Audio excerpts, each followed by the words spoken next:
Hello बच्चों, very very good morning to all of you. तो कैसे हैं आप लोग? बहुत अच्छे हैं। तो आज आपके लिए टारगेट पॉलिटेक्निक सीरीज में ही ज़बरदस्त सेट लाए हैं। बिल्कुल ज़बरदस्त सेट लाए हैं। आपका केमिस्ट्री का सेट जो आपको लाया गया है मॉडल पेपर में, ये आपको अभी तक का सबसे ज़बरदस्त सेट होगा। ठीक है, एक से एक क्वेश्चन, बेहतरीन क्वेश्चन उठाया गया। एक से एक क्वेश्चन, जितना भी छूटा हुआ कंटेंट था, जो भी कंटेंट हम लोग पढ़ने के बाद इतने सारे मॉडल सेट, इतने सारे मॉडल पेपर दिए गए, महाभारत का लेक्चर दिया गया, उसके बाद भी बहुत सारे ऐसे ऐसे कंटेंट थे जो आपका ड्रॉपेज था, स्किप किया हुआ था, छूटा हुआ था। एक एक करके सेलेक्ट करके सारे कंटेंट को हम आपके सामने उठा के लाए हैं। तो ये बहुत ही खूबसूरत लेक्चर होने वाला है। शुरू से लास्ट तक इसमें बने रहिएगा। ठीक है, कहीं भी किसी भी क्वेश्चन को मिस नहीं करना है, क्योंकि इसमें एक एक क्वेश्चन बहुत ही ज़बरदस्त और बहुत ही इम्पॉर्टेंट क्वेश्चन लिया गया है। बिल्कुल इम्पॉर्टेंट क्वेश्चन सबको लिया गया है। तो आज जो हम इस सेट में करने जा रहे हैं उसका चर्चा करते हैं। ये आपका दिया हुआ है क्या? टारगेट पॉलिटेक्निक, यानी कौन सा? टारगेट पॉलिटेक्निक आपका दिया गया है। एंट्रांस एग्जामिनेशन 2023 के लिए हम लोग देखेंगे। और ये आपका मॉडल पेपर नंबर जो होगा वो आपका मॉडल पेपर नंबर 13 होगा। 13 नंबर मॉडल पेपर होगा। और ये इसमें वैसे क्वेश्चंस होंगे जो बार बार पूछे गए प्रश्न और अभी तक का जो स्किप किया हुआ चीज़ था। और सबसे ज़बरदस्त चीज़ आपको समझ में आ रहा होगा, हम केमिस्ट्री पढ़ाने जा रहे हैं और आप जानते ही हैं कि केमिस्ट्री कैसे डील किया जाता है मेरे द्वारा। तो ये बताने की आवश्यकता नहीं है, बहुत सारे लेक्चर आप लोग को दिया जा चुका है। और आप लोग को करना क्या है, तो बस इतना कर लेना है, कहानी ख़त्म। दौड़ में आप पहले अकेले थे, अब आपके दौड़ में बहुत लोग शामिल हो चुके हैं। तो चलिए अब हम स्टार्ट करेंगे। क्या बहुत ही खूबसूरत सा ये लेक्चर होने वाला है।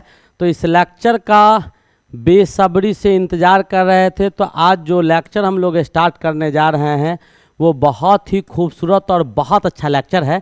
ठीक है, तो ये आपका मॉडल पेपर नंबर 13 जो आपके केमिस्ट्री यानी रसायन का लिया गया है। तो चलिए स्टार्ट करते हैं। क्या? Model paper number 13। नेक्स्ट देखिएगा, पहला क्वेश्चन हमारे पास है। पहला क्वेश्चन हमारे पास है, बहुत ही बेहतरीन क्वेश्चन है, बहुत अच्छा क्वेश्चन है। ध्यान से देखिएगा, क्या कहता है कि वैद्युत अपघटन विधि से एल्युमिनियम के निष्कर्षण में क्रायोलाइट होगा। यहाँ क्या होगा? क्रायोलाइट। क्रायोलाइट क्रायोलाइट का उपयोग किया जाता है। अब कहता है कि by the process of electrolysis, by the process of electrolysis. ठीक है, by the process of electrolysis हम लोग क्या करते हैं? बॉक्साइट से एल्युमिनियम को प्राप्त करते हैं। क्या करते हैं? ध्यान से देखिएगा, ध्यान से देखिएगा, बहुत इंपॉर्टेंट लेक्चर होने वाला है ये। बॉक्साइट्स का क्या करवाते हैं? तो हम लोग इलेक्ट्रोलाइसिस करवाते हैं। बॉक्साइट्स का क्या करवाते हैं? इलेक्ट्रोलाइसिस करवाते हैं।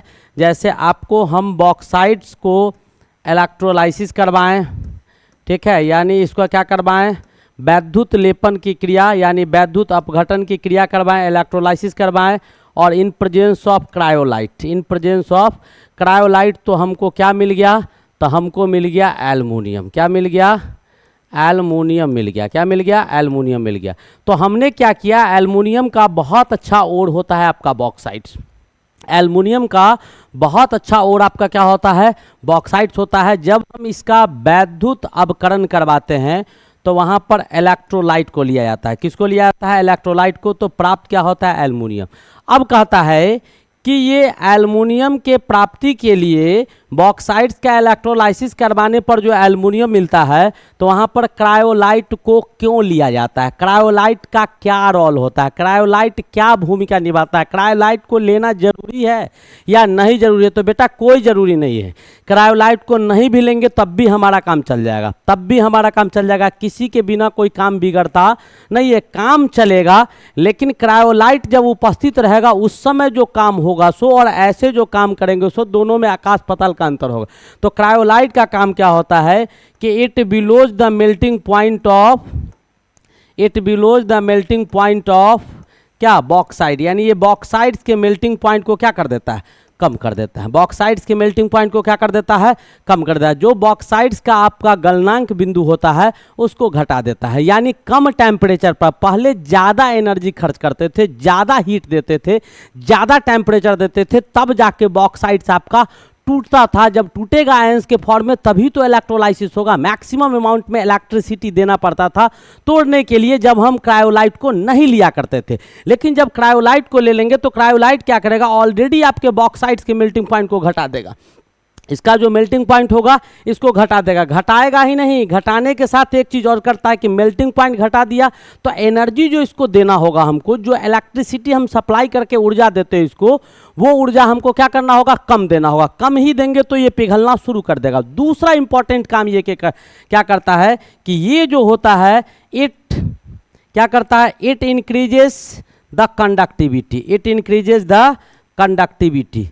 और दूसरा क्या करता है तो कंडक्टिविटी को बढ़ा देता है। किसको बढ़ा देता है, कंडक्टिविटी को बढ़ा देता है। और कंडक्टिविटी बढ़ा देगा तो हमारा करंट बर्बाद भी नहीं जाएगा, तेजी से करंट का फ्लो होगा और तेजी से बॉक्साइड्स किस में बदलना शुरू हो जाएगा, एल्युमिनियम में बदलना शुरू हो जाएगा। तो ये तो कहानी रहा आपका, जो क्वेश्चन कह रहा था हमने उसका काम क्या। तो इसमें काम क्या हुआ, तो बॉक्साइड्स को भुलाने के लिए, यानी बॉक्साइड्स को ख़त्म किया तेजी से और एल्युमिनियम को बदल दिया। अब जरा से एल्युमिनियम के विषय में समझो। एल्युमिनियम बेटा क्या होता है कि आपका हल्का धातु होता है। एल्युमिनियम कैसा धातु होता है, आपका हल्का धातु है, तब बहुत अच्छा कंडक्टर भी होता है एल्युमिनियम, मैलिएबल भी होता है एल्युमिनियम, डक्टाइल भी होता है। ठीक है, ये सब गुण एल्युमिनियम में पाए जाते हैं। तो इसका स्पेसिफिक फीचर जो आपका हल्का होता है। दूसरा यह है कि एल्युमिनियम एयर के साथ रिएक्ट करके एल्युमिनियम ऑक्साइड बना लेता है। जो उसके ऊपर एक परत चढ़ जाता है तो उसके आगे वो परत जो है फिर नेक्स्ट आगे जो हवा से रिएक्शन नहीं होने देता है, तो इसका लॉन्ग लाइफ भी होता है। ठीक है, तो इसके कारण एल्युमिनियम के पार्ट्स का इस्तेमाल, जितने भी एल्युमिनियम का इस्तेमाल जो है, जो एरोप्लेन हेलीकॉप्टर ये सब जो आता है, तो जितने भी आपके एरोप्लेन हेलीकॉप्टर्स जो ऊपर उड़ते हैं, तो चूंकि ये हल्का होता है, मजबूत होता है, अच्छा कंडक्टर होता है, तो इसका इस्तेमाल हम लोग उसके पार्ट पुर्जा के रूप में करते हैं। एरोप्लेन हवाई जहाज जो होता है या फिर आपका हेलीकॉप्टर जो होता है, उसका पार्ट पुर्जा एल्युमिनियम से बनाया जा सकता है। तो ये आपका पहला नंबर क्वेश्चन था और बहुत ही खूबसूरत सा क्वेश्चन था, आपको समझ में आ गया होगा। नेक्स्ट क्वेश्चन देखिएगा, बहुत ही शांति से और इत्मीनान से एक एक क्वेश्चन को बिल्कुल एक्सप्लेन करके पढ़ेंगे। एग्जामिनेशन बेटा करीब है, बिल्कुल घबराना नहीं है। मैंने टोटल कॉन्सेप्ट जो छूटा बढ़ा था सबको चुन चुन के खोज के ऐसे ऐसे क्वेश्चन ला रहे हैं। अंत भला तो सब भला, लास्ट तक कहते हैं कि जब इतना दिन फॉलो किया तो अंत में ज़रूर फॉलो करो। एग्जामिनेशन से पहले आप लोग फॉलो कर सकते हैं। और बहुत जल्दी आप लोग का जो आपके ऑफलाइन के बच्चे हैं उन लोग का टेस्ट चल रहा है, तो वो टेस्ट जब लेंगे तो उसका जो क्वेश्चन सेट होगा उसका सॉल्यूशन भी हम आपके सामने रखेंगे। ध्यान दीजिएगा क्या आता है क्वेश्चन में। कहता है किसी विलियन के 1 लीटर में उपस्थित ग्राम अणुओं की संख्या, बेटा इससे पहले भी बताएं, ग्राम अणुओं की संख्या को मोल कहा जाता है। क्या कहा जाता है, ग्राम अणुओं की संख्या को मोल कहा जाता है। मोल को कहा जाता है तो क्या कहा जाता है, तो किसी विलियन में ग्राम अणुओं की संख्या 1 लीटर में, तो 1 लीटर में यानी क्या कहता है, तो हम इससे पहले पढ़े हैं मोलरिटी, हमने सबको एक्सप्लेन पहले ही कर दिया है। तो मोलरिटी क्या होता है कि number of moles of solute, molarity मतलब number of moles of solute बट्टा वॉल्यूम किसका, सॉल्यूशन का, किस में, तो लीटर में। ये हम पढ़े थे कि मोलरता जो होता है, मोलरता जो होता है वो मोलरता क्या होता है, तो विलय के मोलों की संख्या, यानी जो विलय होगा उसके मोलों का संख्या ले लेंगे और नीचे में क्या ले लेंगे हम लोग, तो विलायक का, विलायक कहते हैं विलियन का आयतन, विलियन का आयतन लेंगे किस में, लीटर में। तो ये किसको दर्शाएगा, तो ये बेटा आपको मोलरता को दर्शाएगा। किसको दर्शाएगा, मोलरता को दर्शाएगा। यहीं पर अगर मोललता होता तब क्या लिखते, तो यहाँ पर चेंज कर देते। क्या लिखते, यहाँ पर हम चेंज कर देते और यहाँ पर लिखते कि विलियन के जगह पर क्या हो जाता, विलायक हो जाता। ध्यान से देखिएगा, दूसरा क्वेश्चन एराइज कर रहा है, विलायक के 1 kg, विलायक के 1 kg में जो ग्राम अणुओं का संख्या उपस्थित होगा, तब आंसर पूछता तो हमारा कौन सा ऑप्शन हो जाता, तब हमारा ऑप्शन आपका मोललता हो जाता। क्या हो जाता? मोललता हो जाता। नॉर्मलता आप लोग समझते हैं। नॉर्मेलिटी पढ़ने के लिए हम लोग को पहले क्या पढ़ना पड़ता है? इक्विवेलेंट वेट और इक्विवेलेंट मास पढ़ना पड़ता है। इक्विवेलेंट वेट बराबर ये सब हम आपको पढ़ा चुके हैं कि तुल्यांकी भार जो होता है वो मोलर वेट बट्टा वैलेंसी फैक्टर होता है, उससे तुल्यांकी भार निकाल लेते हैं। और जब तुल्यांकी भार पता चल गया तो हम आसानी से क्या निकाल सकते हैं? नॉर्मेलिटी निकाल सकते हैं। तो ये सब चीज़ हम ऑलरेडी पढ़ चुके हैं। तो जो पॉइंट आपको हम एडिशनल बताएं इसको मिटा देते हैं ताकि आपको इसमें कन्फ्यूजन आगे ना हो। तो ये भी आपका बहुत ही खूबसूरत सा क्वेश्चन था, समझ में आ गया। हालांकि ये मोलरता, मोललता, ये सारा कहानी हम आपको, नॉर्मेलिटी, सारा कहानी आपको स्पष्ट रूप से पहले भी समझा चुके हैं। चलिए अगला क्वेश्चन देखो, कितना अच्छा क्वेश्चन है। क्या कहता है कि 8 ग्राम सोडियम हाइड्रोक्साइड जिसका अणु का भार आपको 40 दिया गया है को जान में पुलाकर क्या कहता है? 250 मिली विलियन तैयार किया जाता है। यानी क्या कहता है? इसको जल में मिलाकर, क्या कहता है? जल में मिलाकर होगा। क्या कहता है? कि जल में मिलाकर 250 मिलीलीटर विलियन को तैयार किया जाता है। कितना को तैयार किया जाता है? 250 मिलीलीटर। तो आपको पूछ रहा है कि तैयार करने पर विलियन की मोलरता क्या होगा। तो बेटा यहाँ पर किया क्या गया कि NaOH जो था, जो NaOH था, ये कितना 8 ग्राम NaOH को वाटर में मिलाते हैं तो आपका सॉल्यूशन तैयार होता है। क्या सॉल्यूशन तैयार होता है? सॉल्यूशन जिसका वॉल्यूम कितना गया है? 250 ml दिया हुआ है। अब हमको पूछ क्या रहा है? मोलरिटी पूछ रहा है। तो सॉल्यूट आपका कम मात्रा में 8 ग्राम ये है, तो कम मात्रा में आपका ये दिया हुआ है, इसका मतलब ये आपका सॉल्यूट होगा। क्या होगा? ये आपका विलय होगा। मैंने पहले भी बताया था कि मैक्सिमम केस में विलायक आपका H2O होता है, कुछ ही ऐसे केस होते हैं जहाँ पर विलायक आपका H2O नहीं होता। अब हमको निकालना क्या है? तो मोलरिटी निकालना है, मोलरता। मोलरता बराबर क्या होता है? तो number of moles of solute, number of moles of solute, यानी सॉल्यूट जो विलय के मोलों की संख्या जिसको स्मॉल n से सूचित किया जाता है। तो स्मॉल n बराबर क्या? Number of moles of solute. तो सॉल्यूट का संख्या मोल बराबर क्या होता है? गिवन वेट बट्टा मॉलिकुलर वेट। जो वाई वेट आपका दिया गया है उसको मॉलिकुलर वेट या एटॉमिक वेट या मोलर वेट सिंपली लिख दो, इससे आप भाग दे दीजिए।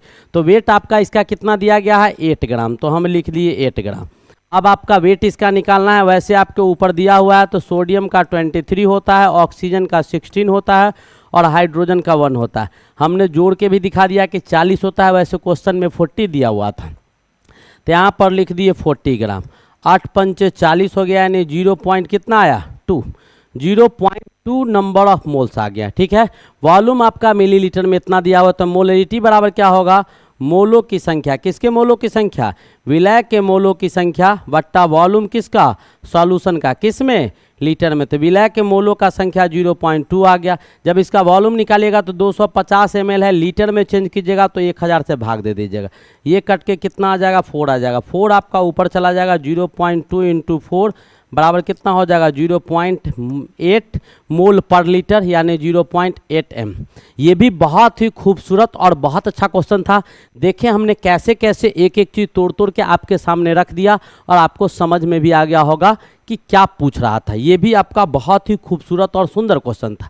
अब देखिए बेटा, पीएच का एक क्वेश्चन आपको बराबर आता है। कहता है पीएच के संदर्भ में निम्नांकित में कौन समीकरण सही है। आपका पीएच जो होता है, जो आपका पीएच होता है, हम आपको बता दें कि पीएच जो होगा वो आपको कंसंट्रेशन ऑफ H+ के, यानी log of concentration of inverse of H+, inverse of H+ के बराबर होता है। यानी पीएच का मान जो होगा वो आपका किसके बराबर होगा? तो लॉग ऑफ इन्वर्स, यानी 1/H+ के बराबर होता है। 1/H+ के बराबर होता है। इसी को जब आगे बढ़ाइएगा तो लॉग लिखिएगा, ये H+ आपका ऊपर चला जाएगा तो H+⁻⁻1 हो जाता है। H+⁻⁻1 हो जाता है। तो आपको पूछ रहा था कि कौन सही है, तो पीएच का मान जो होगा लॉग ऑफ 1/H+ के बराबर होता है। लॉग ऑफ ये नहीं होता है, पीएच बराबर 1/log_H+ नहीं होता है। पीएच बराबर लॉग ऑफ 1/H+ के बराबर होता है, जैसा कि हम ऊपर आपको लिख दिए। तो ये ऑप्शन सही होगा। और पीएच का एक क्वेश्चन आपको आता ही आता है। ठीक है। पीएच आपका स्केल होता है, वो ऐसा स्केल होता है जिसकी मदद से किसी भी सब्सटेंस के एसिडिटी को, बेसिसिटी को और न्यूट्रलिटी को मापने का काम हम लोग करते हैं। चलिए नेक्स्ट क्वेश्चन की ओर बढ़ते हैं। अगला क्वेश्चन हमारा क्या कहता है, कहता है कि क्षारीय विलयन यानी बेसिक विलयन का पीएच मान। तो बेटा पीएच स्केल होता है हमारा, आप जानते होंगे। ये पीएच स्केल पर 1 से लेके 2, 3, 4, 5, 6, 7, 8, 9, 10, 11, 12, 13 और 14 तक अंकित होता है, जिसमें आपका 7 पीएच मान जो होता है वो न्यूट्रल का होता है। किसका होता है? न्यूट्रल का होता है। 7 से आगे जब बढ़ते हैं तो ये क्षारीय होने लगता है, क्षारीयता बढ़ता है। 7 से जैसे जैसे आगे बढ़ेंगे तो क्षारीयता बढ़ेगा, और 7 से जितना पीछे आएंगे तो अम्लीयता बढ़ेगा। अम्लीयता क्या होगा? बढ़ने का काम करेगा। तो अब पूछ रहा है कि क्षारीय विलयन के पीएच का मान होता है, क्षारीय विलयन का पीएच का मान क्या होगा? 7 से अधिक हो जाएगा। 7 से क्या हो जाएगा? अधिक हो जाएगा। और अम्लीय विलयन का मान क्या होगा? 7 से कम होगा। और उदासीन वाला का क्या होगा? तो 7 होगा। नेक्स्ट क्वेश्चन देखिएगा। अगला क्वेश्चन हमारा क्या कहता है, कहता है कि निम्नलिखित में अपमार्जक कौन है? बेटा अपमार्जक क्या होता है? साबुन या सरफ को हम लोग अपमार्जक बोलते हैं, ठीक है। साबुन या सरफ जिसको क्लीनिंग एजेंट कहा जाता है, साफ करने के काम में आता है, उसी को हम लोग क्या बोलते हैं? अपमार्जक बोलते हैं। क्या बोलते हैं? अपमार्जक बोलते हैं। बेसिकली अपमार्जक का दूसरा मतलब ही होता है साबुन। अपमार्जक का दूसरा मतलब ही होता है साबुन। ये 2 तरह के होते हैं। हमने इसके विषय में बहुत सारे कंटेंट आपको लेके आए हैं। देखिएगा अपमार्जक बेटा निगेटिव भी होता है, पॉजिटिव भी होता है, और बेसिकली अपमार्जक को साबुन कहा जाता है। कहता है कि salt of long chain of sulphonate alcohol and hydrocarbon. कहता है कि एक लंबा चैन होता है, किसका? तो सल्फोनेट एल्कोहल प्लस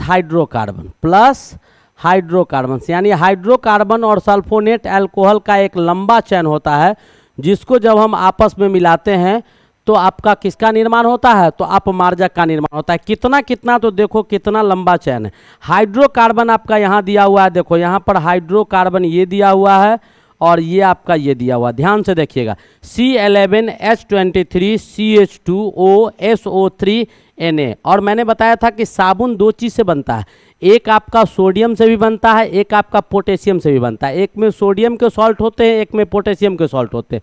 सोडियम के सॉल्ट से जो साबुन बनता है वो साबुन बेटा हार्ड होता है, सॉलिड फॉर्म में पाया जाता है, ठीक है, सस्ता बिकता है। और पोटेशियम से जो साबुन बनता है वो आपका लिक्विड फॉर्म में होता है, जैसे शैम्पू उम्पू हो गया, या और भी लिक्विड फॉर्म का जो आता है, फेस वॉश, क्या बहुत सारे चीज़ आते हैं। तो वो जो साबुन बनता है वो आपका लिक्विड के फॉर्म में होता है, वो आपका कॉस्टली बिकता है।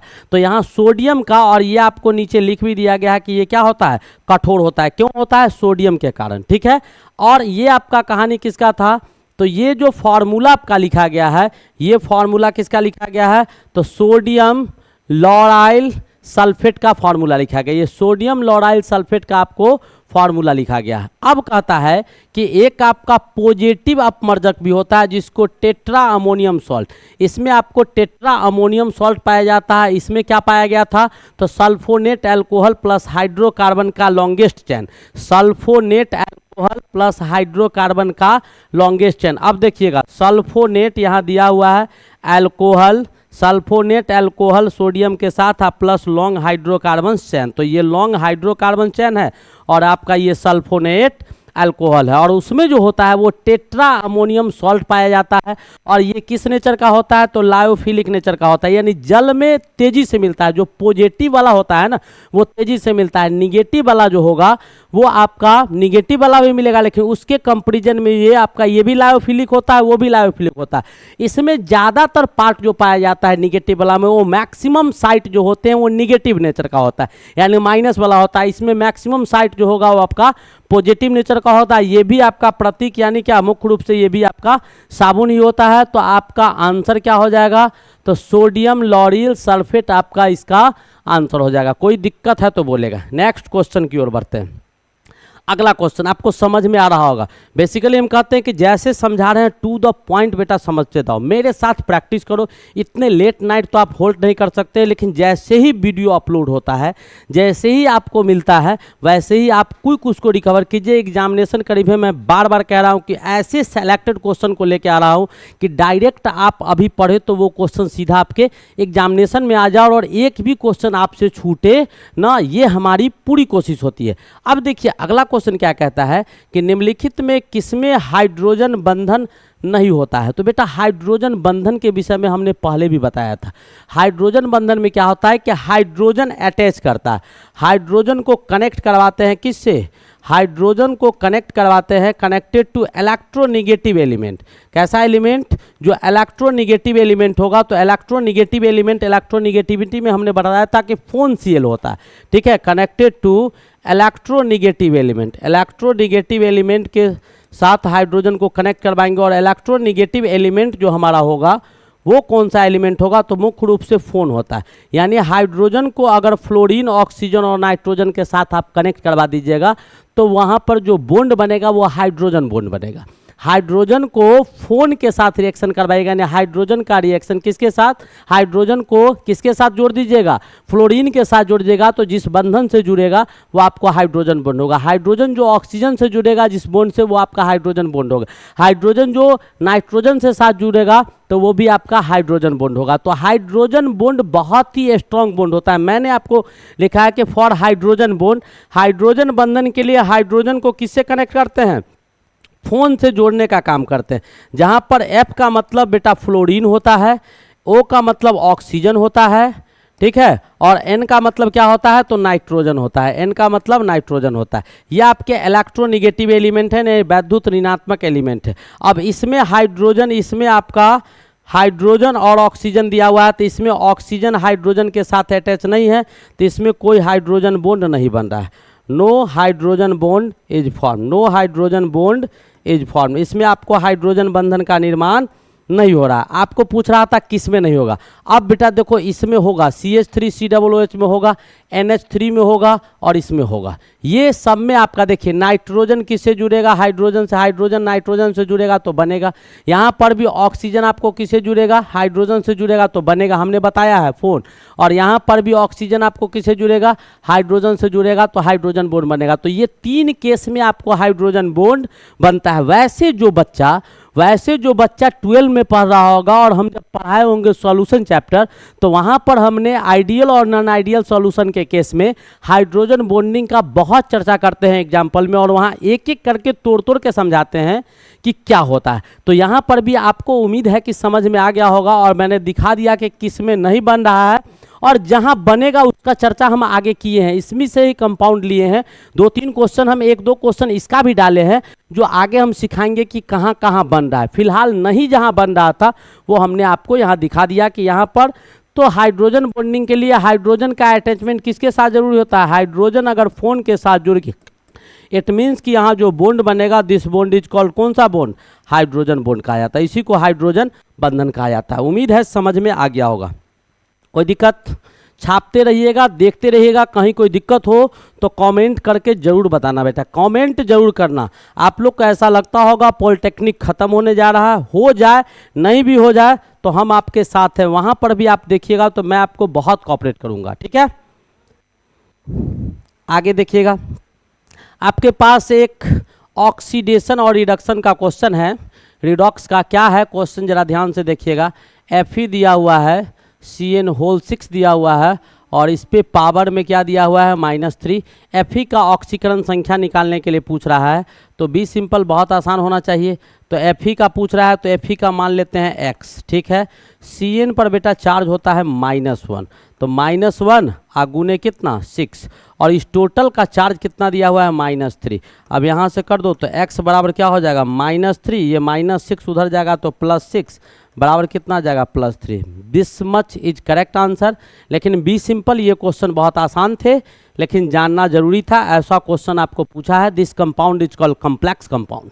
ये कंपाउंड आपका कौन सा कंपाउंड है, कॉम्प्लेक्स कंपाउंड है, जटिल यौगिक है, ठीक है। नेक्स्ट क्वेश्चन की ओर बढ़ते हैं।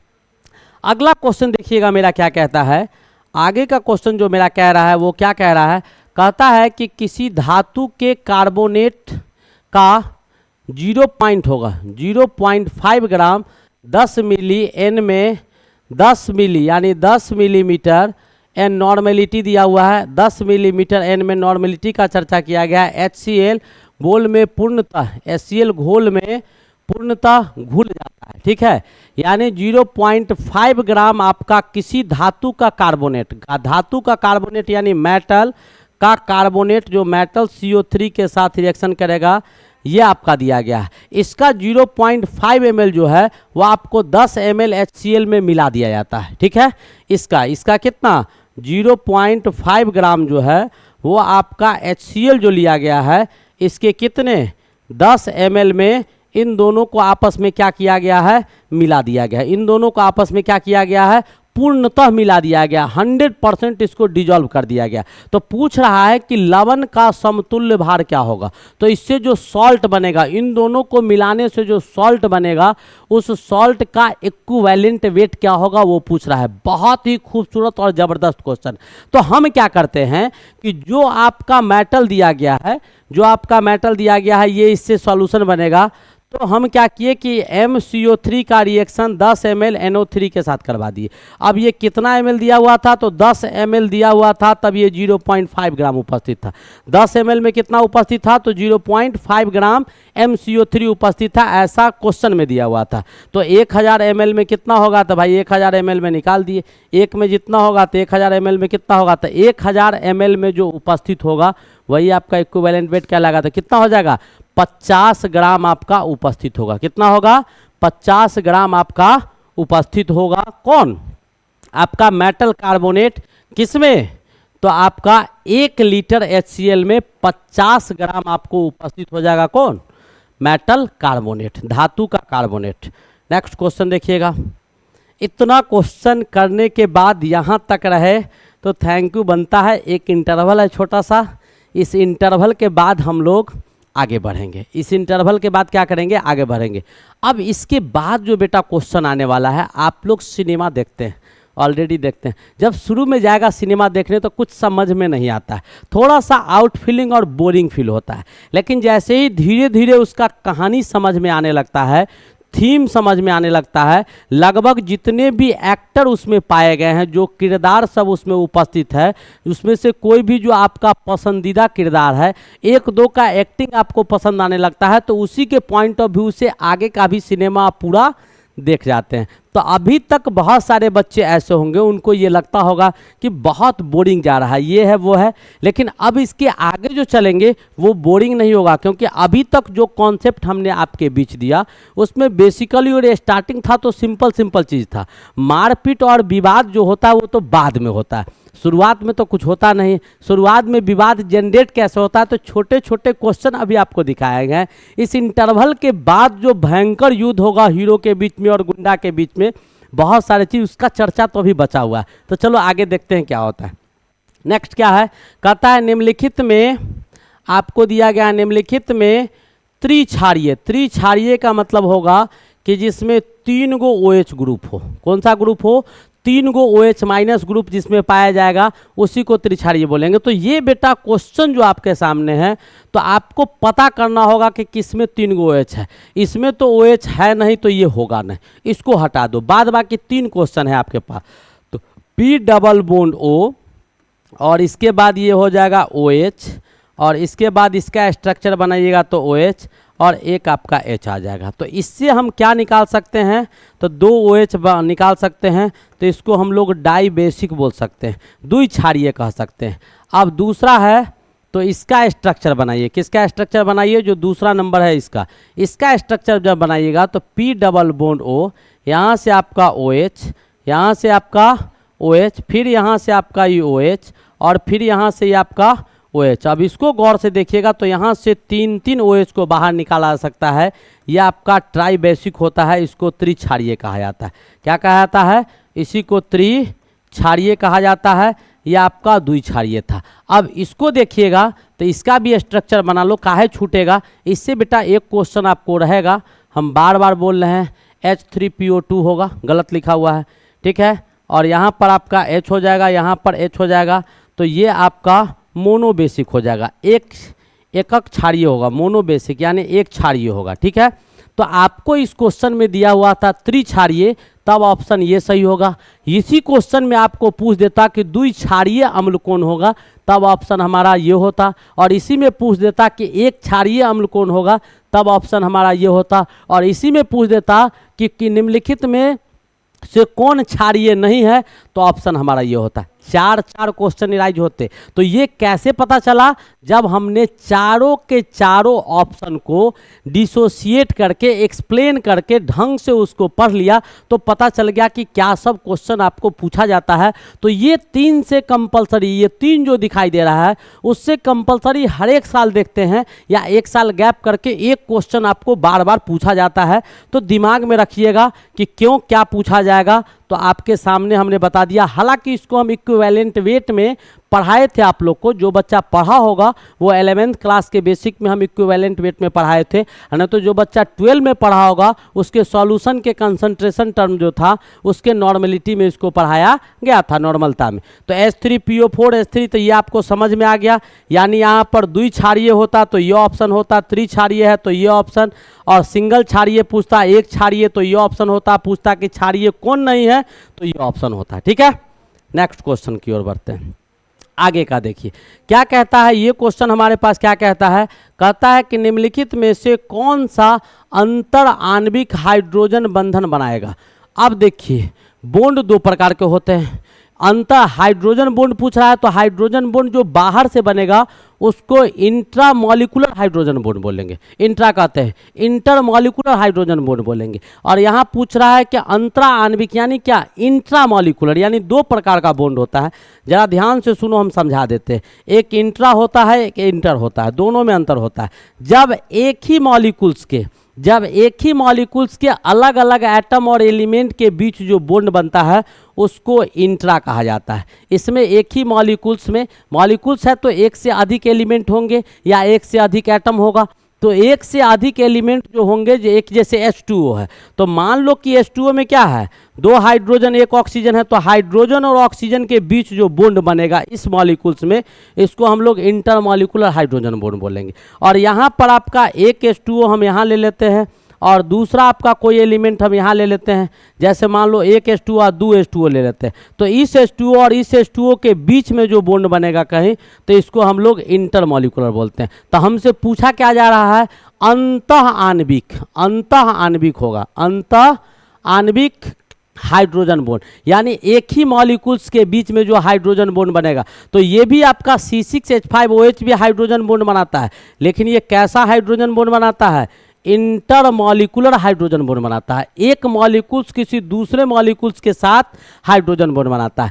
NH3 जो होता है बेटा, अभी हम बताए हैं कि हाइड्रोजन बॉन्डिंग के लिए हाइड्रोजन का किसके साथ जुड़ना जरूरी है, फोन के साथ जुड़ना जरूरी होता है। हाइड्रोजन यहाँ पर किसके साथ जुड़ रहा है, नाइट्रोजन के साथ। तो यहाँ पर नाइट्रोजन और हाइड्रोजन के बीच जो बॉन्ड बनेगा, दिस बॉन्ड इज कॉल्ड, कौन सा बॉन्ड, ये सारे के सारे बॉन्ड आपको हाइड्रोजन बॉन्ड होंगे। कौन सा बॉन्ड होगा, हाइड्रोजन बॉन्ड होगा। उम्मीद है समझ में आ रहा होगा कि ये क्या होगा। आप समझ में आ गया क्या है नहीं है, उम्मीद है आपको समझ में आ गया होगा। कौन सा बॉन्ड होगा, हाइड्रोजन बॉन्ड होगा। अब कहता है इसमें भी बनेगा हाइड्रोजन बॉन्ड, हाइड्रोजन ऑक्सीजन है, लेकिन ये कैसा हाइड्रोजन बॉन्ड बनेगा, तो इंटर बनेगा, और आपका इसमें हाइड्रोजन बॉन्ड नहीं बनेगा। तो आपको यहाँ पर भी क्वेश्चन अल्टर करके पूछ सकता था। ये अंतरा आणविक के जगह पर अंतः आणविक के जगह पर अंतरा आणविक पूछता। अंतः आणविक मतलब क्या, एक ही अणु के अंदर, एक ही मॉलिक्यूल्स के अंदर। और अंतरा आणविक मतलब क्या, एक से अधिक मॉलिक्यूल्स के बीच में, एक से अधिक अणु के बीच में। तो एक से अधिक अणु के बीच में अगर पूछता तो ये भी ऑप्शन सही होता है, ये भी ऑप्शन सही होता है। इंट्रा वाला पूछा है तो ये ऑप्शन सही है। ऐसा क्वेश्चन पूछता कि किसमें हाइड्रोजन बॉन्डिंग का निर्माण नहीं होगा, तब हमारा ऑप्शन मीथेन हो जाता। तो ये भी बहुत ही बेहतरीन तरीका से आपको समझ में आ गया होगा, जैसा हम उम्मीद कर रहे हैं। नेक्स्ट क्वेश्चन देखिएगा, क्या कहता है कि पारे का चलायमानता किसके संपर्क में आने से समाप्त हो जाता है। पारा जो होता है आपका वो नॉर्मल टेम्परेचर पर भी, जो मरकरी होता तो मेटल है लेकिन आपका लिक्विड स्टेट में पाया जाता है। वैसे नॉन मेटल में आपका ब्रोमीन होता है जो किस स्टेट में पाया जाता है, लिक्विड स्टेट में पाया जाता है। और वैसे मेटल का स्टेट आपका सॉलिड होता है, नॉन मेटल का स्टेट गैस होता है, दो फॉर्म में होते हैं। लेकिन नॉन मेटल में ब्रोमीन सिंगल होता है जो आपको लिक्विड स्टेट में पाया जाता है, और मेटल में मरकरी सिंगल होता है जो आपको किस स्टेट में पाया जाता है, लिक्विड अवस्था में, द्रव अवस्था में पाया जाता है। अब कहता है कि पारा का जो गमन होता है, जो पारा मूव करता है नॉर्मल टेम्परेचर पर जब हम लगाते हैं तो पारा ही मूव करता है, तो टेम्परेचर पिघल के आता है, तो देखते हैं ना इसे करके कि कितना हो रहा है कितना हो रहा है, तो पारा ही बढ़ जाता है। और फिर झाड़ते हैं उसको तो क्या हो जाता है, पारा आपको घट के जहाँ रहता है वहाँ चला जाता है। कौन चला जाता है, मरकरी जो होता है वो चला जाता है। तो कहता है कि किसके संपर्क में आएगा, चार ऑप्शन हमारे पास दिया हुआ है, सल्फर डाइऑक्साइड, ठीक है, हाइड्रोजन सल्फाइड, ओजोन और N2 नाइट्रोजन, ये आपको दिया हुआ है। तो इन चारों में किसके संपर्क में आएगा, तो उसका गमनशीलता जो है, चलायमान जो था, मूवेल था, वो खत्म हो जाएगा। तो वो बेटा ओजोन के साथ होता है। मरकरी का O3 के साथ रिएक्शन होता है तो मरकरी ऑक्साइड बना लेता है। जैसे ही नया कंपाउंड बनेगा तो जो उसका पुराना फीचर्स होता है, जो उसके पुराने गुण होते हैं, वो सारे गुण उसकी समाप्त हो जाएगी। तो वो पहले नॉर्मली मूव करता था, नॉर्मली गमन करता था वो नॉर्मल टेम्परेचर पर, अब मरकरी ऑक्साइड जो होगा वो नॉर्मली मूव नहीं कर पाएगा। तो वही आपके पास क्वेश्चन था। तो कौन सा ऑप्शन सही होगा, B is the correct option. बहुत ही खूबसूरत क्वेश्चन था। अब देखिए अगला क्वेश्चन, देखिए ये सब नया नया क्वेश्चन है। निम्नलिखित किस समूह में सभी आयन रंगीन होते हैं। तो बेटा आयन रंगीन कब होता है, आप लोग को हमने इलेक्ट्रॉनिक कन्फिग्रेशन पढ़ाया है, जरा ध्यान से देखिएगा। इलेक्ट्रॉनिक कन्फिग्रेशन आपको पढ़ाए हैं हम। इलेक्ट्रॉनिक कन्फिग्रेशन जो हम आपको पढ़ाए हैं, जिसको वैद्युत विन्यास कहते हैं, उसके इलेक्ट्रॉनिक कन्फिग्रेशन में ध्यान रखिएगा।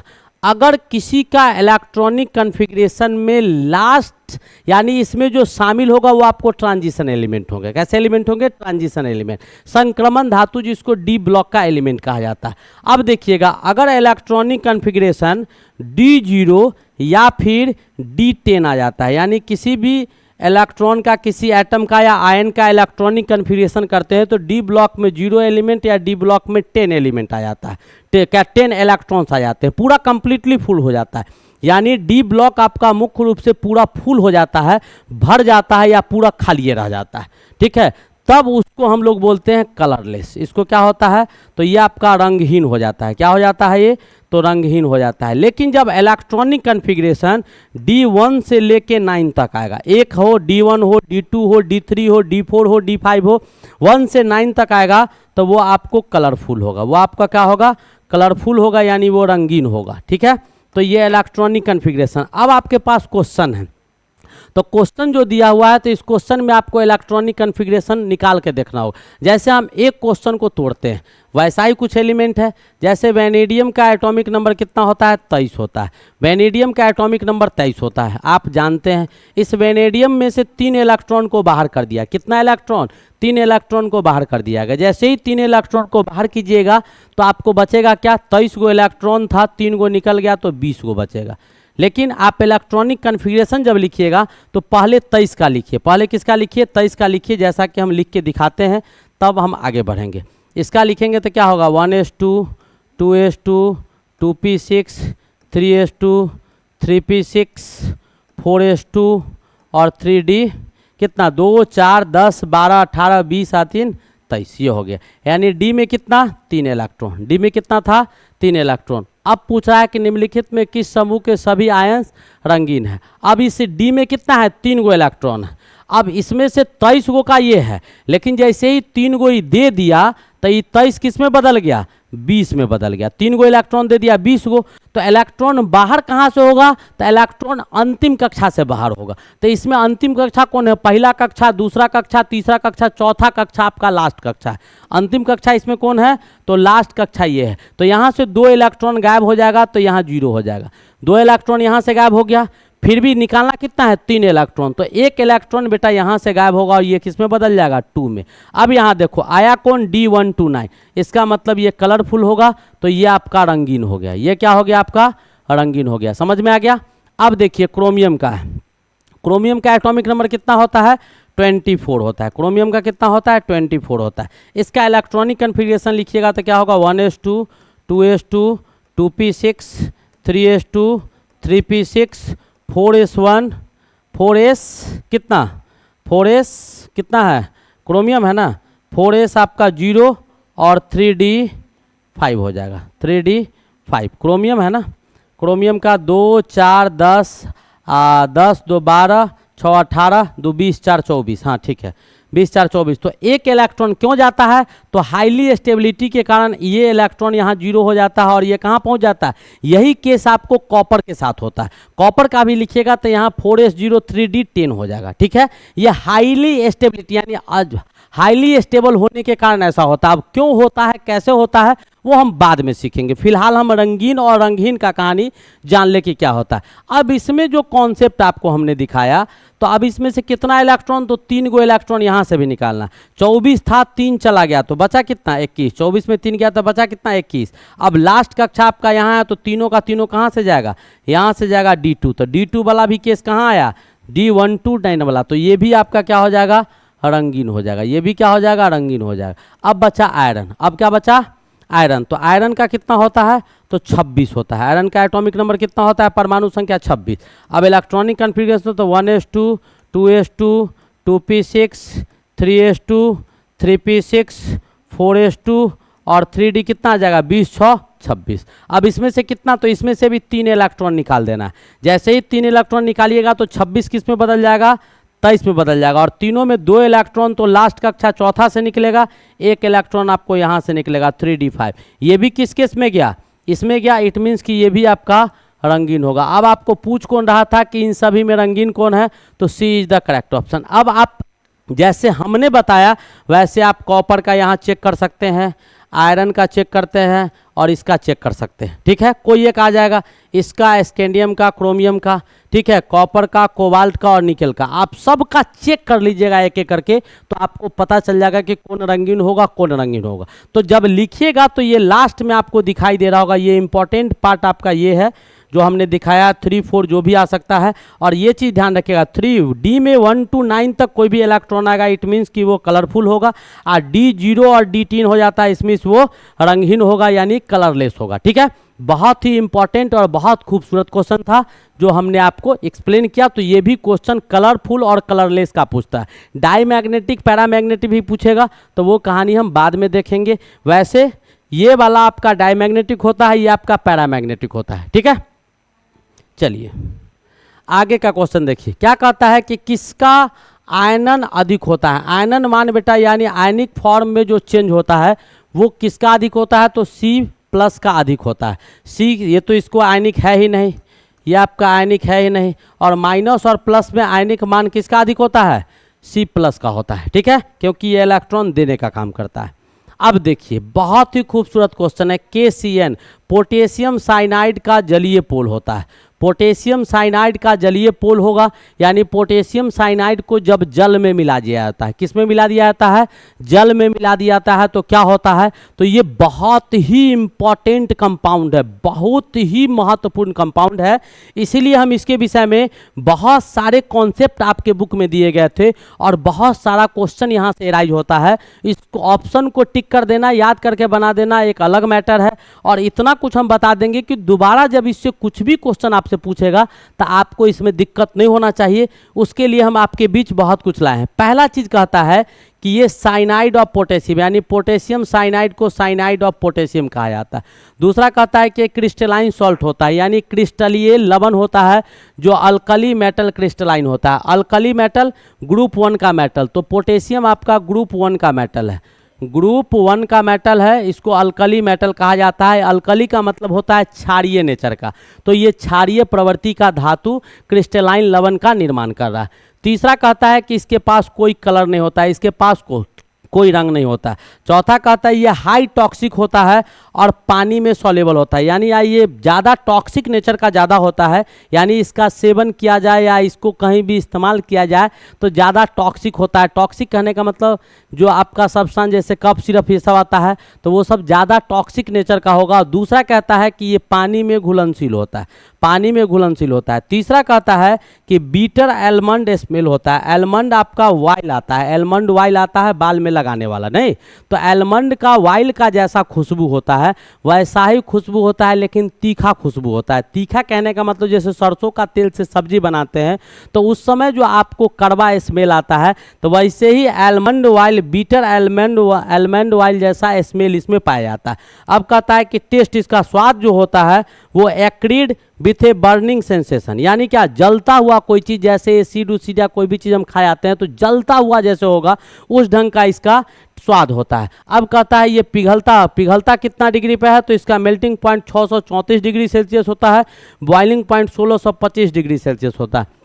इसके उपयोग कई जगह किए जाते हैं। इंपॉर्टेंट चीज़ है, पूछता है क्वेश्चन में कि केसीए की मदद से किस चीज़ को प्राप्त किया जाता है। बहुत यूनिक चीज़ को प्राप्त करने में इसका उपयोग होता है। Used in the extraction of copper and gold, क्या कहता है, सोना और चांदी को प्राप्त करने के लिए, सोना और चांदी को एक्सट्रैक्ट करने के लिए किसका इस्तेमाल करते हैं हम लोग, केसियन का करते हैं। इलेक्ट्रोप्लाटिंग, वैद्युत लेपन में एक धातु पर किसी दूसरे धातु का परत चढ़ाना हो तो वहां पर भी इसका इस्तेमाल किया जाता है। नेक्स्ट कहता है कि इसका उपयोग प्रिपरेशन ऑफ कार्बोक्सिलिक एसिड और नाइट्राइल जो होता है, जो कार्बोक्सिलिक अम्ल होता है और नाइट्राइल्स जो होते हैं उसके निर्माण में भी इसका उपयोग किया जाता है। किसका, केसियन का। इतना ही नहीं, फोटोग्राफिक फिक्सर जो होता है, फोटोग्राफिक फिक्सर जो कैमरा होता है और कैमरा में जो हम फोटो खींचते हैं वो फोटो जो आपका निगेटिव पर या उसके रील पर जाके फिक्स कर जाता है तो वहां पर भी केमिकल सब्सटेंस पाया जाता है। This is called cation, this is called cation. जिस कैमरा से हम आपको पढ़ा रहे हैं, सामने जो हमारे सामने कैमरा लगा हुआ है वो जो हमारे तस्वीर को या बोर्ड पर जितना लिखा हुआ चीज़ है उसको जो उसमें फिक्स कर रहा है और तुरंत अपलोड कर रहा है, उसी को हम लोग क्या बोलते हैं। ये कहानी आपको हमारे रेटिना में भी होता है। हमारे रेटिना पर जो फोटो फिक्स होता है कोई भी चीज़, जैसे हम फोटो मोबाइल में खींचते हैं तो वो एडजस्ट करके लेता है, ठीक है। तो वहाँ पर आप पहले निगेटिव आता था, आप लोग को पता होगा निगेटिव आता था, पहले फोटो खिंचाता था। अब तो DCLR, कैमकॉर्डर, बहुत सारे कैमरा आ गए। तो पहले निगेटिव आता था और निगेटिव बचा के रखते थे और फोटो जब खराब हो जाता था उसी निगेटिव से फोटो हम लोग बना लेते थे। तो वो निगेटिव कैमरा यानी फोटो को फिक्स करके रखता था अपने, तो उसमें जो केमिकल इस्तेमाल किया जाता था वो केमिकल कौन था, केसीए। तो ये आपका फोटोग्राफिक फिक्सर के रूप में भी काम करता है। इतना ही नहीं, गोल्ड माइनिंग जो होता है, जो सोना के खान होता है, सोना का जो खादान होता है जहाँ से सोना को प्राप्त किया जाता है, तो उसमें भी आपको केसियन का इस्तेमाल किया जाता है। वेयर हाउसेस, अब इसका इस्तेमाल घर में भी किया जाता है। कहाँ किया जाता है, घर में भी केसियन का उपयोग किया जाता है। आप पूछ रहा है कि ये कैसा होगा, तो आपको यहीं पर लिखा हुआ है कि अल्कली मेटल का क्रिस्टलाइन सॉल्ट होता है, यानी किस नेचर का होगा, तो भस्मीय नेचर का होता है। भस्मीय नेचर का आपको पाया जाता है क्योंकि इसमें पोटेशियम आपका कैसा धातु है, अल्कली धातु है, अल्कली धातु है, इसीलिए आपका किस नेचर का होगा, भस्मीय नेचर का होगा। तो उम्मीद है आपको केसियन के विषय में बहुत कुछ जानकारी मिल गया होगा और इससे कोई भी क्वेश्चन अभी आपको अगर पूछा जाए या बाद में कभी भी कोई क्वेश्चन आता है तो आप इजी वे में उसको सॉल्व कर सकते हैं। नेक्स्ट क्वेश्चन, इस सब को कॉपी पे प्रिंट कर लीजिएगा बेटा, कॉपी पे प्रिंट कर लेना, बहुत मेहनत करने के बाद बहुत कुछ गेन किया जाता है। नेक्स्ट क्वेश्चन क्या कहता है, सामान्य ताप एवं दाब पर, सामान्य ताप एवं दाब पर गंधक का सबसे, यानी गंधक का सबसे, जब टेम्परेचर आपका कहता है कि सामान्य ताप, नॉर्मल टेम्परेचर और नॉर्मल प्रेशर जब होगा, जब टेम्परेचर आपका नॉर्मल होगा और प्रेशर भी क्या होगा, नॉर्मल होगा, तो उस समय जो आपके गंधक होते हैं, जो सब्सटेंस होंगे वो आपको भुजाकार होगा। जैसे ही टेम्परेचर और प्रेशर को बढ़ाइएगा तो वो मोनोक्लिनिक में चेंज करेगा, उससे ज़्यादा टेम्परेचर प्रेशर को बढ़ाइएगा तो बेरबेदार में चेंज कर जाएगा, बेरबेदार कहते हैं। यानी ये आपका नॉर्मल में होगा, उसके बाद समचतुर्भुजीय हो जाएगा, समचतुर्भुजीय के बाद मोनोक्लिनिक हो जाएगा, उसके बाद बेरबेदार में होगा। तो सामान्य ताप एवं दाब पर गंधक जो होगा वो आपको किस रूप में होगा, तो भुजाकार होगा, ठीक है। नेक्स्ट क्वेश्चन क्या कहता है कि 25 डिग्री सेल्सियस पर जल की मोटी होती है, जल की क्या होती है, मोटी होती है, यानी मोटी क्या कहने का मतलब क्या, पीएच होगा, जल का क्या होगा, पीएच होगा। तब जल का पीएच मान जो होगा वो कितना होगा, तो जल का पीएच मान न्यूट्रल होता है।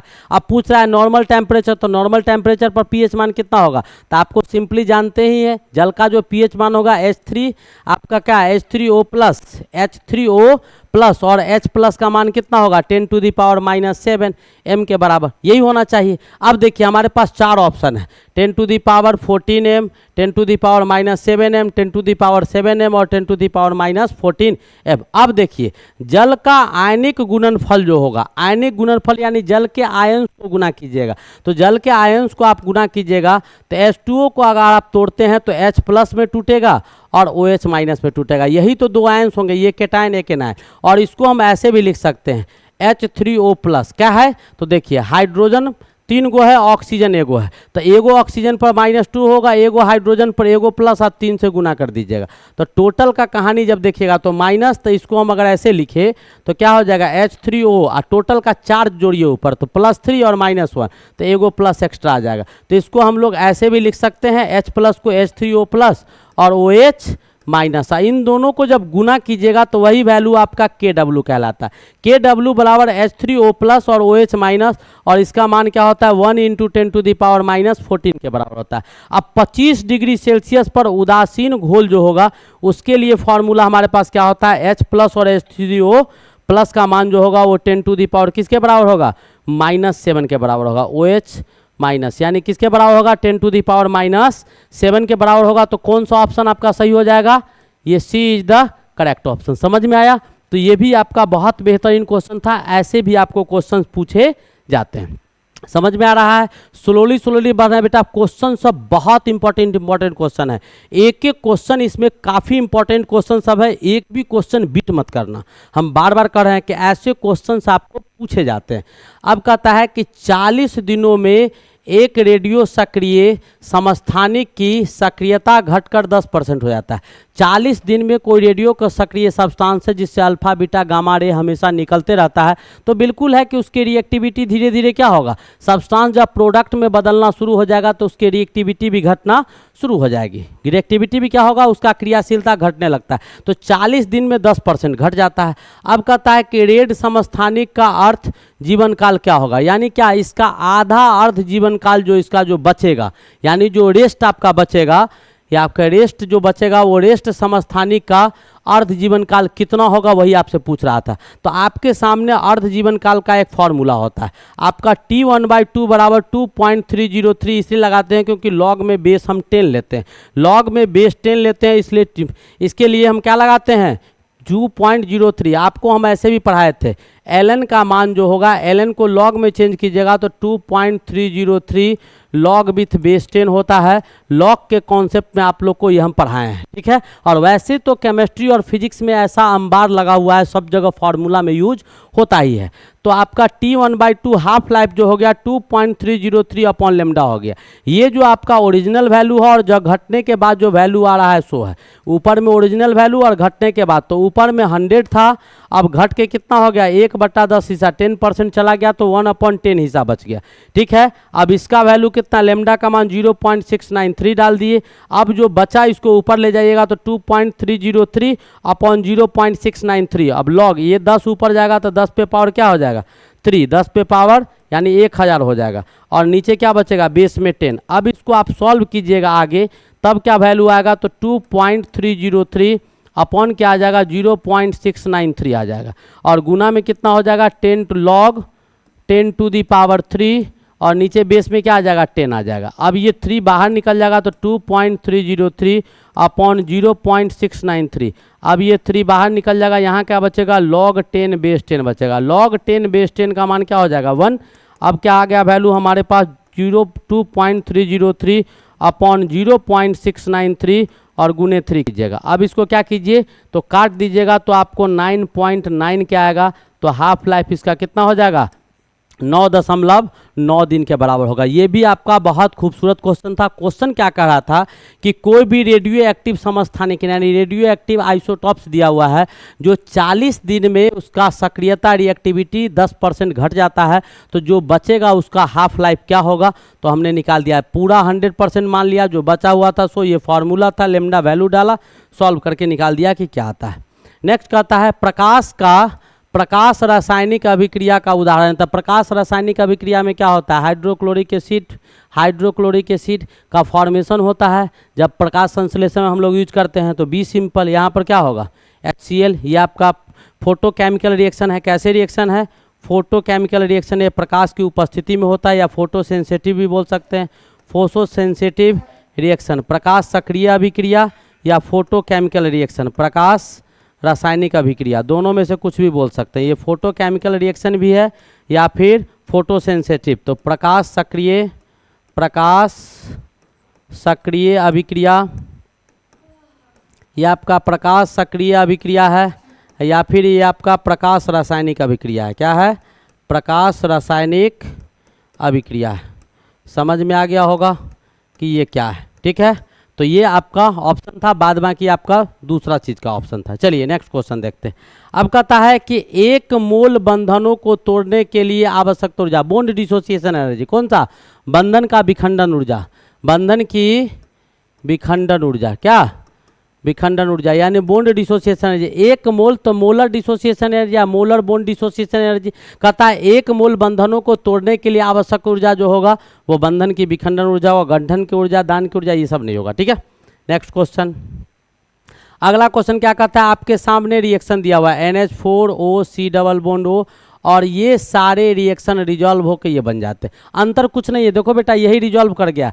4 हाइड्रोजन दोनों तरफ आ गया। N आपका दिया हुआ है 2 ठो, दोनों तरफ NN आ गया। CO दिया हुआ था, CO आ गया। कुछ नहीं किया, तो आपस में समानीकरण, यानी दोनों बिल्कुल समान है, कहीं से कुछ एक्स्ट्रा हो नहीं रहा इधर से उधर, तो इस रिएक्शन को हम लोग समानीकरण रिएक्शन बोलते हैं। कैसा रिएक्शन बोलते हैं?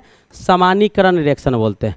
अब देखिए क्या कहता है, जब एक ही तत्व के 2 परमाणु परस्पर सहयोग करते हैं, यानी क्या? हाइड्रोजन और हाइड्रोजन जब मिलेगा तो H2 बनाएगा, ऑक्सीजन जब मिलेगा तो O2 बनाएगा, ठीक है। तो एक ही तत्व के 2 परमाणु जब आपस में मिलेंगे तो इसको हम लोग होमो एटॉमिक बोलते हैं। होमो एटॉमिक मॉलिक्यूल्स कहा जाता है, ठीक है। और सहसंयोजन होता है, हाइड्रोजन जब रहेगा तो हाइड्रोजन का एगो और इसका एगो दोनों मिलके बॉन्ड बनाता है, और इसी को अध्रुवीय सहसंयोजन कहा जाता है। क्या कहा जाता है? अध्रुवीय। समान ध्रुव रहता है, ध्रुव को है ही नहीं, सेम ही चीज़ है, आपस में मिलेगा तो समान ध्रुवीय सहसंयोजन यौगिक कहा जाता है, ठीक है। नेक्स्ट क्वेश्चन, अब कहता है कि रेडियो सक्रिय परिवर्तन होता है। रेडियो सक्रिय परिवर्तन में मैंने बेटा बताया था आपको E बराबर mc²। मैंने एक क्वेश्चन करवाया था, आपको याद होगा कि जो हाइड्रोजन बम होता है या जो न्यूक्लियर एटम बम होता है, हमने बताया था एटम बम जो होता है या न्यूक्लियर बम जो होता है उसमें अधिक ऊर्जा काहे निकलता है? उतना ज़्यादा पावरफुल, उतना हैवी अमाउंट में, ज़्यादा अमाउंट में ऊर्जा वहाँ से क्यों बाहर निकलता है?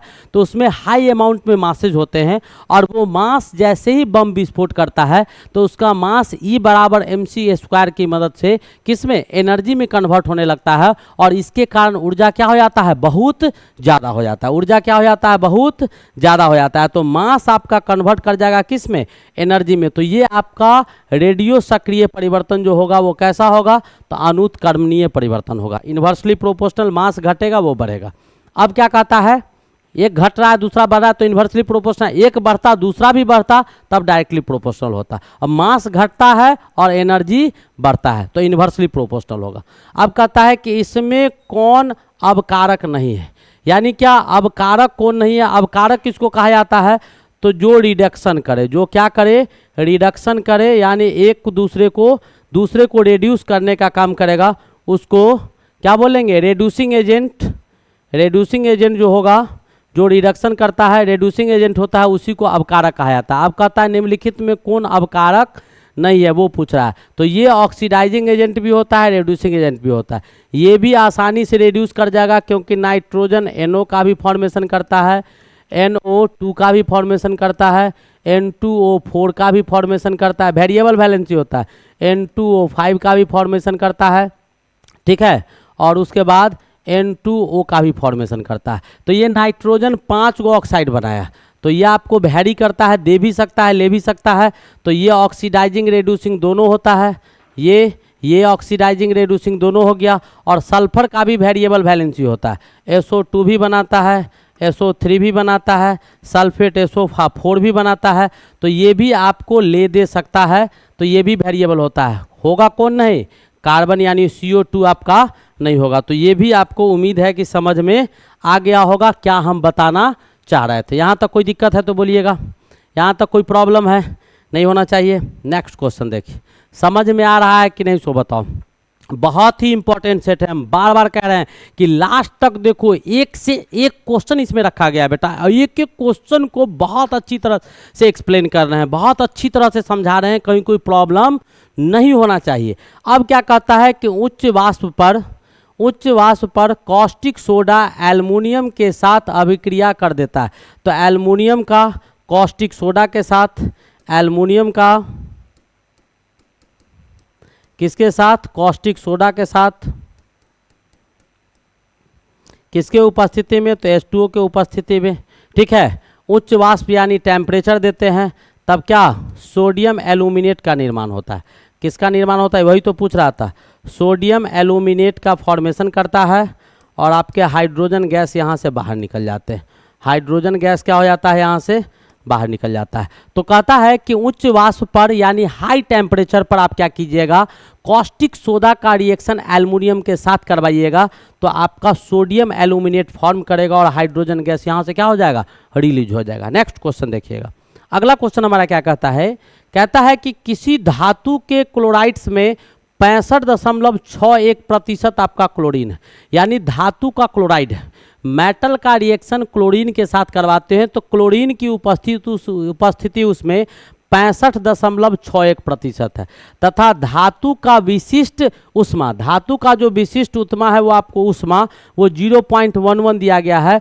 तो उसकी संयोजकता पूछ रहा है कि वो किस रेशियो में उसमें पाया जाएगा, यानी धातु किस रेशियो में होगा और धातु के रिस्पेक्ट में जो आपका ये क्लोरीन है वो किस रेशियो में, यानी दोनों का संयोजन कैसे होगा। जैसे मान लो पानी और चीनी मिला दिए, तो 3 हिस्सा पानी ले लिए और 1 हिस्सा चीनी ले लिए, तो चीनी और पानी का रेशियो क्या होगा, 1:4 आपका क्या हो गया, यानी 25, यानी 25% आपका चीनी है, 75% पानी है, तो 25 और 75 को मिलेगा तो 100% हो गया, नहीं तो 1 4 और 3 4 हो गया ना। तो वैसे ही 3 इधर आया 1 उधर आया, तो वैसे ही यहाँ पर पूछा जा रहा है कि उसकी संयोजकता क्या होगा। तो क्या लिखे हैं, माना कि धातु क्लोराइड्स की मात्रा 100 ग्राम। क्यों मान लिए, क्योंकि यहाँ परसेंटेज दिया हुआ था, तो धातु क्लोराइड्स 100 ग्राम मान लिए।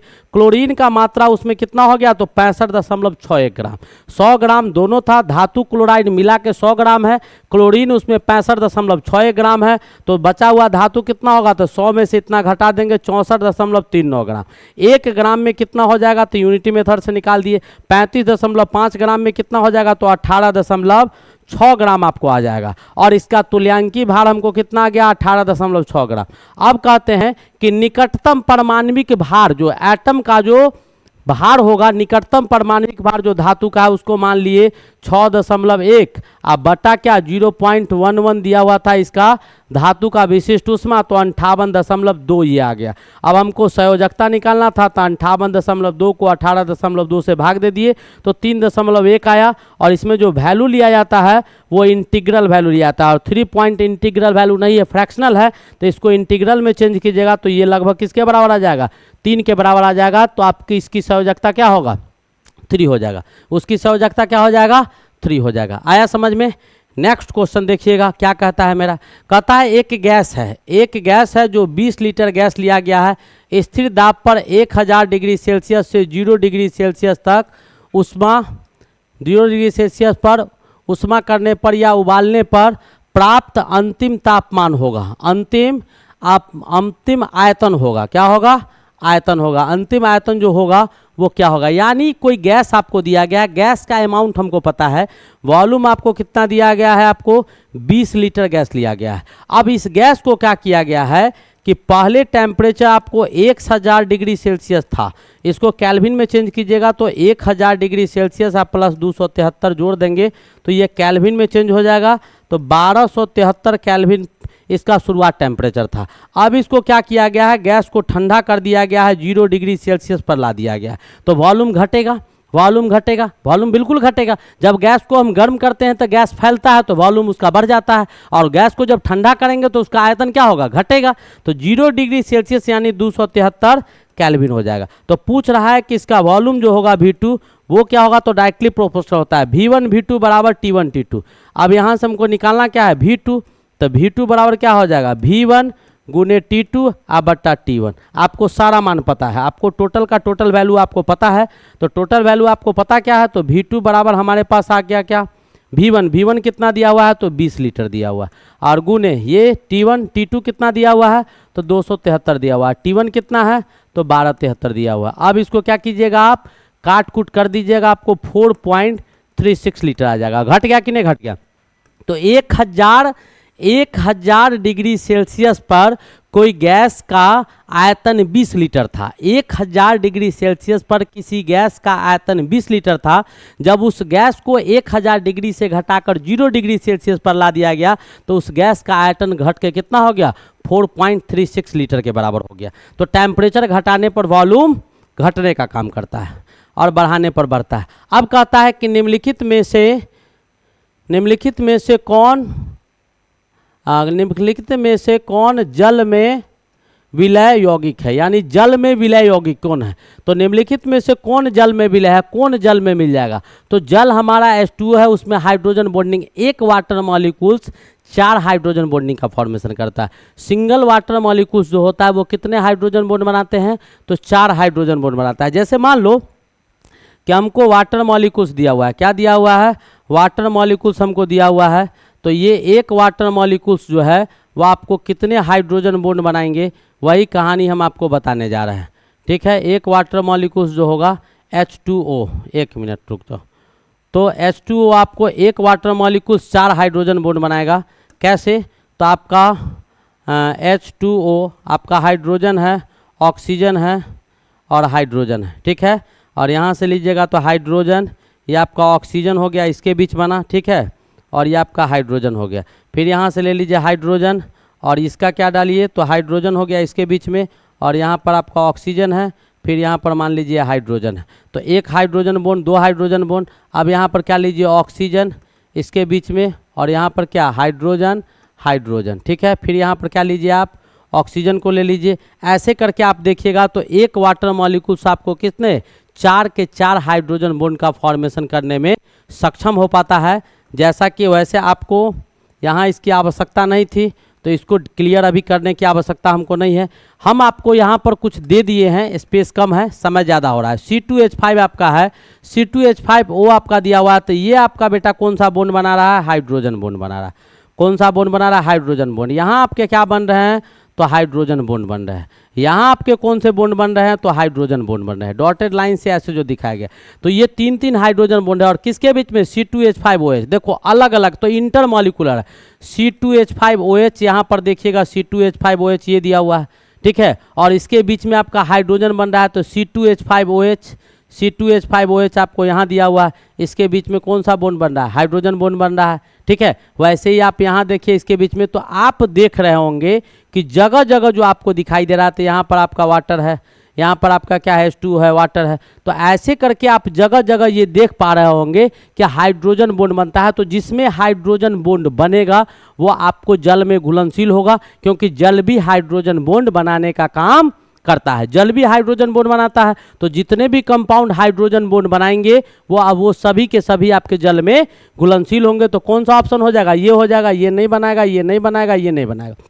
क्यों नहीं बनाएगा, क्योंकि हाइड्रोजन बॉन्ड बनने के लिए हाइड्रोजन की कनेक्टिविटी किससे होनी चाहिए, फोन से होनी चाहिए, यानी फ्लोरीन, ऑक्सीजन और नाइट्रोजन से होना चाहिए। नेक्स्ट क्वेश्चन देखिएगा, क्या कहता है कि हाइड्रोक्लोरिक अम्ल की मात्रा नाइट्रिक अम्ल के साथ, हाइड्रोक्लोरिक अम्ल को नाइट्रिक अम्ल के साथ मिला दिया जाता है, या अभिक्रिया मिला दिया या मिलाकर हाइड्रोक्लोरिक के साथ मिलाकर जो पदार्थ बनता है यह, यानी हाइड्रोक्लोरिक अम्ल को नाइट्रिक एसिड के साथ मिलाना है। तो क्या बनेगा, तो हाइड्रोक्लोरिक एसिड HCl को नाइट्रिक एसिड के साथ हमने मिला दिया। क्या किया, हाइड्रोक्लोरिक एसिड जो था, हाइड्रोक्लोरिक एसिड को हमने क्या किया, नाइट्रिक एसिड के साथ मिला दिया। किसके साथ मिला दिया, नाइट्रिक एसिड के साथ मिला दिया। तो बना क्या, NOCl, H2O और क्लोरीन गैस बाहर निकला। और NOCl जो बाहर निकला, और यहाँ 3 मोल, एक चीज़ याद रखिएगा, जब HCl बटा HNO3 का रेशियो 3:1 आ जाए और आपस में 3:1 रेशियो में जब मिलेगा, तो ये एक्वा रेगिया का फॉर्मेशन करता है और जिसको अम्लराज कहा जाता है। क्या कहा जाता है? अम्लों का राजा कहा जाता है। किसका राजा? जैसे अमल का जो राजा होता है, अमल मतलब क्या? अम्ल मतलब क्या? एसिड का। एसिड का जो किंग होता है उसको कहा जाता है जो NOCl होता है, और ये आपका किसका फॉर्मेशन करता है? तो अम्लराज का फॉर्मेशन करता है, जैसा कि ऑप्शन आपको यहाँ दिया गया था। किसका फॉर्मेशन किया? अम्लराज। लेकिन कब? जब हाइड्रोक्लोरिक एसिड और नाइट्रिक एसिड जो होंगे उसका रेशियो 3:1 में मिलेगा तब ये बनाएगा, रेशियो चेंज कर जाएगा तो नहीं बना पाएगा। नेक्स्ट क्वेश्चन देखिएगा। अब क्या कहता है कि प्रतिक्लोर यानी क्लोरीन के एगेंस्ट, क्लोरीन के एगेंस्ट प्रतिक्लोर किसको कहा जाता है? तो हमने लिखा है क्लोरीन की अधिकता को SO2 के द्वारा नष्ट करना, यानी क्लोरीन जो कहीं उपस्थित होता है तो क्लोरीन जो कहीं उपस्थित है उसके प्रॉपर्टी को नष्ट करना जो है, उसके गुणों को नष्ट करने के लिए जिस प्रॉपर्टी का इस्तेमाल किया जाता है, जिस प्रोसेस का इस्तेमाल किया जाता है, उसी को हम लोग प्रतिक्लोर यानी एंटीक्लोर कहते हैं। तो एंटीक्लोर एक ऐसा प्रोसेस होता है, एंटीक्लोर एक ऐसा प्रोसेस होता है जिस प्रोसेस के द्वारा Cl2 का जो प्रॉपर्टी होता है उस प्रॉपर्टी को नष्ट कर दिया जाता है। यानी Cl2 में जो गुण पाए जाते हैं उन गुण को नष्ट करने के लिए जिस विधि का इस्तेमाल करते हैं उसी विधि को प्रतिक्लोर कहा जाता है। ठीक है। अब क्या कहता है कि SO2 का रिएक्शन H2O और Cl2 के साथ करवाते हैं तो SO2 क्या करता है? Cl2 के प्रॉपर्टी को नष्ट कर देता है और Cl2 यहाँ पर HCl के फॉर्म में बाहर निकल जाता है, बन क्या जाता है? H2SO4 बना लेता है। तो Cl2 की अधिकता को SO2 के द्वारा नष्ट करना, यानी Cl2 जो ज़्यादा अमाउंट में पाया गया था उसके अधिकता को क्या किया? SO2 नष्ट कर दिया, और वही विधि क्या कहलाता है?